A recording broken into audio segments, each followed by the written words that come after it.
सर्वांना क्रांतिकारी जय भीम, जय लवजी, जय शिवराय, जय संविधान। जी नसापूरची जी घटना घडली आणि त्या घटनेमध्ये ज्या नराधमाचं नाव समोर आलं, त्या नराधमाचं नाव भीमा कांबळे। ज्यावेळी भीमा कांबळे हे नाव समोर आलं, काही मनुवादी, काही जातीवादी, काही लोक जे ट्रोल करतात, जे फेक अकाउंटवरनं बाबासाहेबाच्या विरोधात बोलतात, जे कांबळे आडनावाच्या विरोधात बोलतात, ज्यांनी चुकीचे कमेंट करतात, त्यांनी चुकीचं वक्तव्य करतात फेक अकाउंटवरून, त्या लोकांना या माध्यमातून सांगणं, आम्ही गुन्हेगाराचं कधी समर्थन करणार नाही आणि गुन्हेगाराला जात नसते।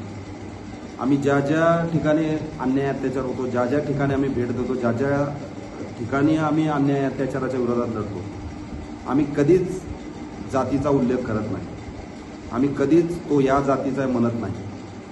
परंतु ज्या नराधमाने हे कृत्य केलं, त्या नराधमाच्या आज परिवाराची काल पत्रकार परिषद झाली आणि त्या पत्रकार परिषदेमध्ये त्यांनी म्हणलं उघड की याला फाशी द्या, याला कचऱ्यात जाळून टाका।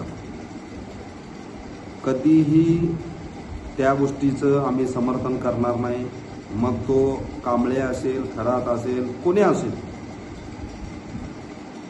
गुन्हेगाराला जात नसते, त्याच्या कृत्याचा आम्ही जाहीर निषेध करतो।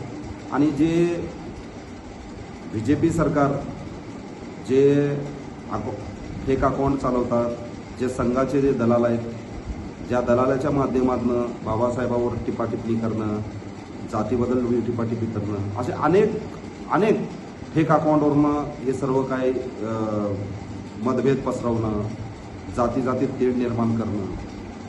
आज इतक्या मोठ्या कुठल्याही घटना घडत असली तर आंबेडकरी समाज, मागासवर्गीय समाज, दलित समाज, बाबासाहेबाच्या विचाराचा समाज, बहुजनवादी समाज हा पहिला त्याचा विरोध करतो। आम्ही पहिला त्या गोष्टीचा विरोध करतो, त्याचा निषेध करतो, त्याच्यावर आंदोलनं करतो। न्यायाची मागण्याची भूमिका आमची असते।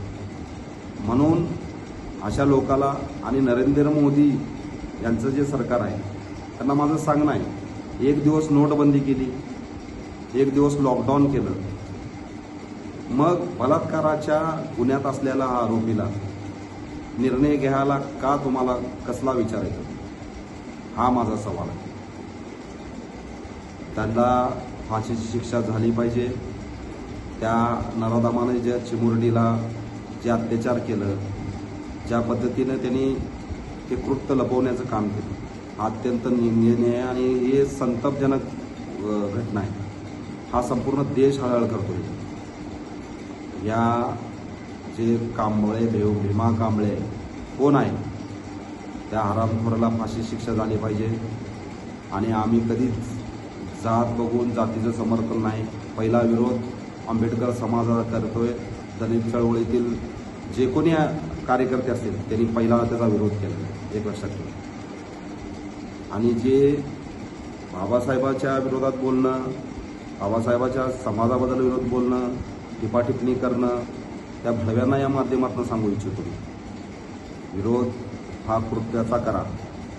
ज्यांनी हे कृत्य केलंय त्याचा आम्ही 10 वेळा नाही 100 वेळा आम्ही त्याचा विरोध करतो, त्याचा निषेध करतो। त्या हरामखोरावर फाशी शिक्षा झाली पाहिजे, ही आमची ठाम भूमिका आहे। आणि ज्या पद्धतीनं देशामध्ये ह्या महिलेचे जो असुरक्षिततेचा विषय आहे, आज बघा अनेक प्रकार महिलेवर अन्याय होतोय, अत्याचार होतोय, अनेक प्रकार उघडकीस येतात, कित्येक महिला बेपत्ता झाल्या। देवेंद्र फडणवीस तुम्ही काय करताय? अनेक गुन्हे घडतात, कुठल्याही महिलेचं या ठिकाणी रक्षण नीट करू शकत नाही। आम्ही या माध्यमातून सांगतो, जे या चिमुकलीच्या न्याय मागण्यासाठी जे आंदोलनकर्ते जे रोडावर उतरले होते, तुम्ही त्यांच्यावर लाठीचार्ज करायला लावता पोलिसाकडून। पोलीस हा जनतेचा मालक नाही। लोकशाहीमध्ये जनतेचा आवाज ऐका, जनतेवर दडपशान आणण्याचं तुमचं काम नाही। आम्ही या घटनेचा जाहीर निषेध करतो आणि तुम्हाला देवेंद्र फडणवीस तुम्हाला याचं उत्तर द्यावं लागणार आहे.